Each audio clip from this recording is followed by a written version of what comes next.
Okay guys, so chapter 160 is a super depressing chapter because we actually get quite a few deaths in this one, and they're all characters that I did not expect to die, or at the very least, not this early in the story. Now, quick recap because it's been about 2 weeks since I did my last review. Basically in chapter 158, Laguna fought off against Ijuna, and we found out that I was basically right with my prediction from chapter 157. The reason why she's working with Shore is because she broke mentally due to the torture he put her through when she got captured, which, by the way, he did some really messed up things to her when he was torturing her. And eventually, while she was getting tortured, her Ether gear awakened, and she saw her red string of destiny connecting her to Shore, who we see at the end of the chapter standing in front of a seemingly dead witch when Shiki and the gang finally make it to them. Then in chapter 159, we actually find out that the witch is still alive, but just barely. And as Shiki goes to fight against Shora, Rebecca actually tries to take Witch away,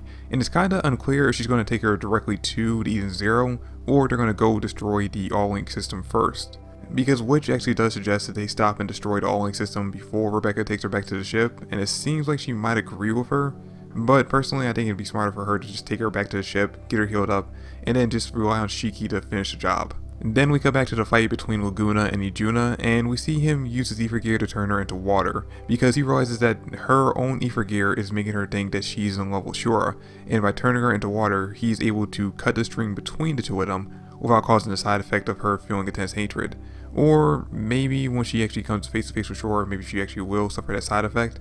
It doesn't really matter because either way, it's just going to be her turning back to being a good guy and going against Shura now.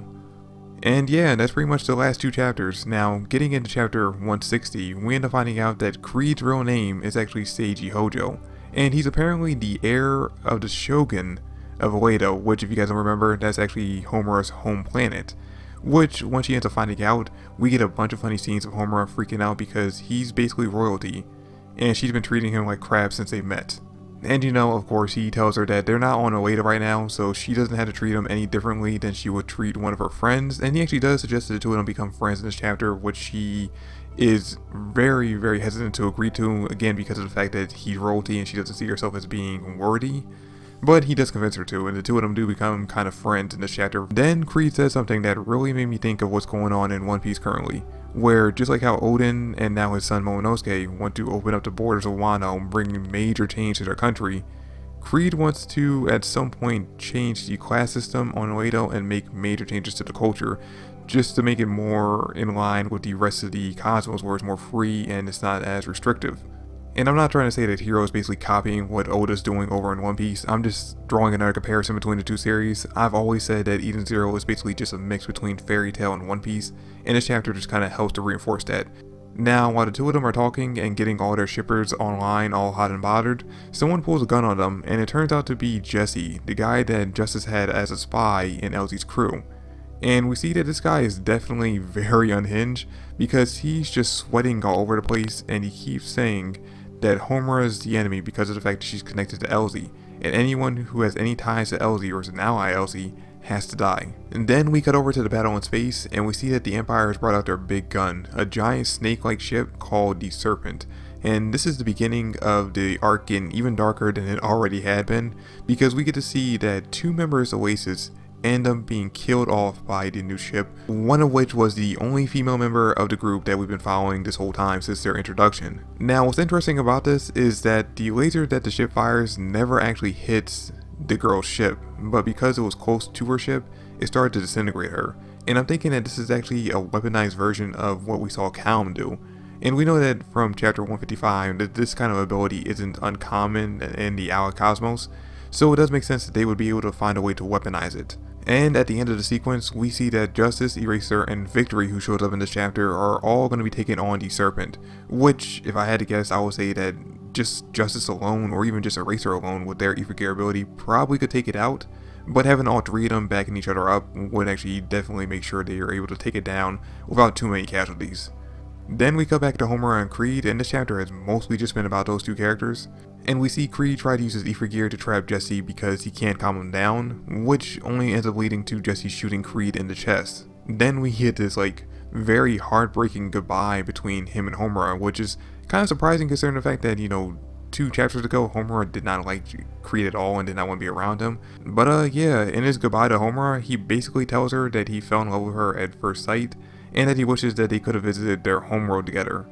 And yeah, this was a very sad and shocking death, and from the leaks from this chapter that came out over the weekend, I already knew that someone major was going to get shot, but I expected it to be maybe Wise because he was the only member of the crew who was currently on his own, and the leaks only said that the person passed out, not ended up dying, which made me think, okay, this could be how they bring Wise back into the story, because as of right now, we haven't seen him for a few chapters. Or maybe even Laguna, since he's only currently with Yujuna and Moskoi right now.